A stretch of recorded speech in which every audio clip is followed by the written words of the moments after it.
स्वागत है आप सभी का हमारे आज के इस बेहद दिलचस्प विश्लेषण में। आज हम एक बहुत ही अलग तरह के सस्पेंस की बात करने वाले हैं। हालिया चुनावों में जो अजीब सी अनिश्चितता दिखी है ना, हम उसे डिकोड करेंगे। लेकिन रुकिए, बात सिर्फ राजनीति की नहीं है। इस सियासी सस्पेंस को समझते समझते हम एक और रहस्यमयी दुनिया में चलेंगे, असली प्राकृतिक जंगल की दुनिया में। यकीन मानिए, बैलेट बॉक्स से लेकर खूंखार जंगली जानवरों तक का ये सफर बहुत ही रोमांचक होने वाला है। तो चलिए बिना किसी देरी के शुरू करते हैं। जल्दी से देखते हैं कि आज हम किन किन चीजों पर बात करेंगे। सबसे पहले बंगाल चुनाव का हाई वोल्टेज ड्रामा, फिर एक्सिस माई इंडिया की उस अजीब सी चुप्पी पर नजर डालेंगे। उसके बाद चाणक्य के उस दावे को समझेंगे जिसने सबको चौंका दिया। फिर बारी आएगी दक्षिण और पूर्व के राज्यों के आंकड़ों की।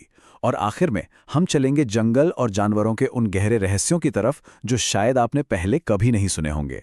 तो हमारा पहला पड़ाव है बंगाल चुनाव का हाई वोल्टेज ड्रामा और ईवीएम स्ट्रांग रूम पर मचा घमासान। शुरुआत पश्चिम बंगाल से करते हैं। वहां वोटिंग खत्म होने का मतलब ये बिल्कुल नहीं था कि ड्रामा खत्म हो गया, बल्कि असली एक्शन तो उसके बाद शुरू हुआ। अब देखिए, टीएमसी की तरफ से मुख्यमंत्री ममता बनर्जी ने एक वीडियो संदेश में बहुत ही कॉन्फिडेंस के साथ कहा कि हम जीत रहे हैं, शायद 200 या 300 का आंकड़ा भी पार कर लें।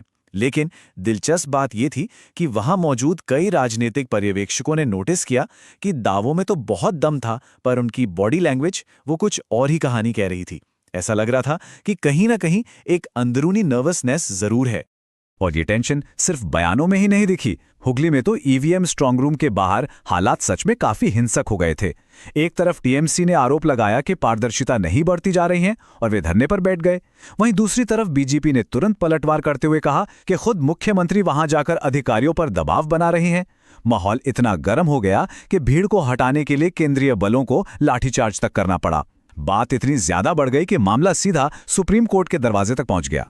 अब आते हैं हमारे दूसरे अहम मुद्दे पर, एक्सिस माई इंडिया की चुप्पी और साइलेंट वोटर का रहस्य। ये स्थिति वाकई बहुत हैरान करने वाली थी, क्योंकि मतदाताओं का मिजाज इतना अप्रत्याशित था कि बड़ी और अनुभवी पोलिंग एजेंसियां भी कुछ भी साफ साफ कहने से बच रही थीं। पोलिंग की दुनिया में हमें दो बिल्कुल अलग तस्वीरें देखने को मिली। एक तरफ जाने माने पोलस्टर एक्सिस माई इंडिया ने बंगाल का डेटा जारी करने से ही साफ मना कर दिया। उनका कहना था कि 70% मतदाता डरे हुए हैं, वो साइलेंट हैं और खुलकर बात नहीं कर रहे हैं। लेकिन ठीक उसी समय टुडेस चाणक्य नाम की एजेंसी ने पूरे आत्मविश्वास के साथ न सिर्फ बंगाल बल्कि सभी 5 राज्यों के पूरे आंकड़े सबके सामने रख दिए। तो यहां एक बहुत ही जायज सवाल उठता है, क्या बंगाल में सच में डर का माहौल इतना ज्यादा था कि 70% लोगों ने अपनी जुबानी नहीं खोली, या फिर बात कुछ और है? कई एक्सपर्ट्स ये मान रहे हैं कि 2021 के बंगाल चुनावों में ज्यादातर एग्जिट पोल बुरी तरह गलत साबित हुए थे। तो शायद इस बार एजेंसियां फिर से गलत होने के डर से अपना डेटा ही छिपा रहे हैं। ये एक ऐसा सस्पेंस है जो लगातार गहराता जा रहा है। चलिए अब बात करते हैं तीसरे हिस्से की, चाणक्य का बड़ा दावा और पश्चिम बंगाल में भारी बदलाव के संकेत। टुडेस चाणक्य के आंकड़े बहुत मायने रखते हैं, क्योंकि इस एजेंसी ने बंगाल के पिछले चारों चुनाव बिल्कुल सटीक प्रेडिक्ट किए थे। तो आइए देखते हैं कि इस बार इनके नंबर क्या कह रहे हैं। ये आंकड़े सच में एक बहुत बड़े उलटफेर का इशारा कर रहे हैं। चाणक्य के हिसाब से बीजेपी को लगभग 46% वोट शेयर मिल सकता है, जिसका मतलब है करीब 192 सीटें। वहीं टीएमसी को 38% वोट शेयर के साथ शायद 100 सीटों के आसपास ही रुकना पड़े। अगर नतीजे सच में ऐसे ही आते हैं तो यह हाल के समय की सबसे बड़ी राजनीतिक घटनाओं में से एक होगी। आगे बढ़ते हैं भाग 4 की तरफ, दक्षिण और पूर्व के आंकड़े। ये जो अनिश्चितता का माहौल है ना, ये सिर्फ बंगाल तक सीमित नहीं है। भारत के नक्शे पर और भी कई राज्य हैं जहां चुनावी सस्पेंस अपने चरम पर है। जरा इन आंकड़ों पर एक नजर डालिए।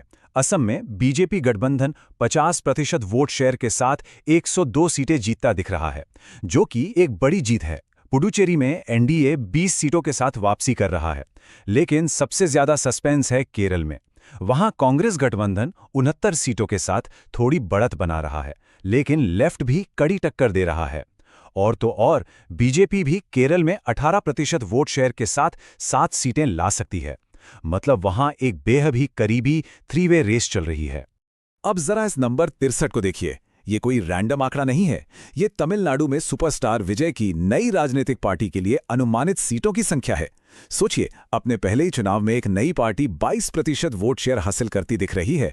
ये साफ बताता है कि जनता अब स्थापित पार्टियों से अलग हटकर कुछ बहुत ही नया और अप्रत्याशित ढूंढ रही है। तमिलनाडु की नई पार्टी हो या बंगाल का वो रहस्यमयी साइलेंट वोटर, राजनीति का ये जंगल तो पूरी तरह से अप्रत्याशित है। लेकिन क्या आपने कभी सोचा है कि असली वाले प्राकृतिक जंगल में क्या होता है?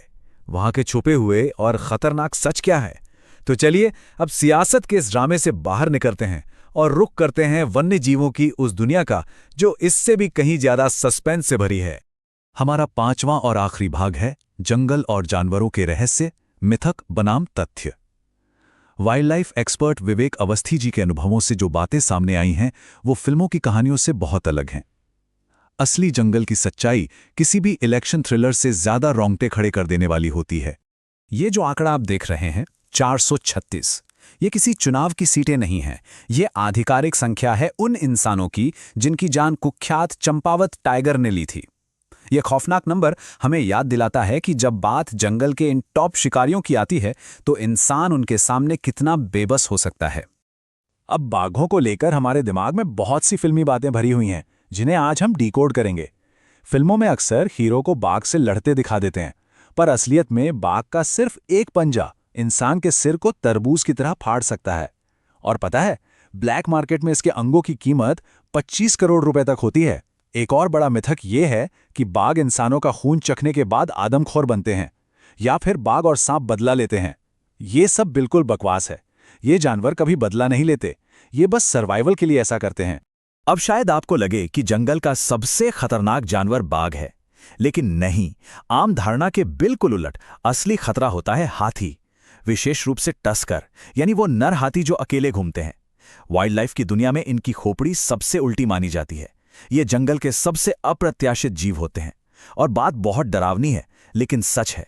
जब कोई टस्कर किसी इंसान पर हमला करता है तो उसके शरीर को उठाया नहीं जा सकता, उसे बस बटोरना पड़ता है। यह जंगल का एक बेहद ही क्रूर सच है। और आखिर में बात करते हैं भालू की। बचपन में टेडी बियर की कहानियां सुनकर ये बहुत प्यारे लगते हैं ना, पर हकीकत कुछ और ही है।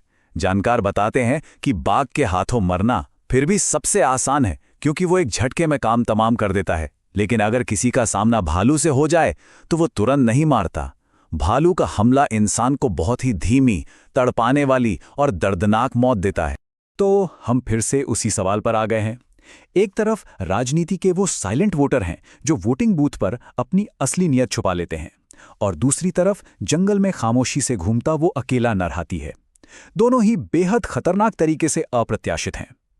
इन दोनों ही जंगलों का सफर करने के बाद मैं आपको इसी सवाल के साथ छोड़ना चाहता हूं, आखिर क्या ज्यादा रहस्यमयी है, इंसान का दिमाग या फिर जंगली जानवरों की फितरत? इसी विचार के साथ आज का ये विश्लेषण हम यहीं समाप्त करते हैं। हमारे साथ इस सफर में जुड़ने के लिए आपका बहुत बहुत धन्यवाद।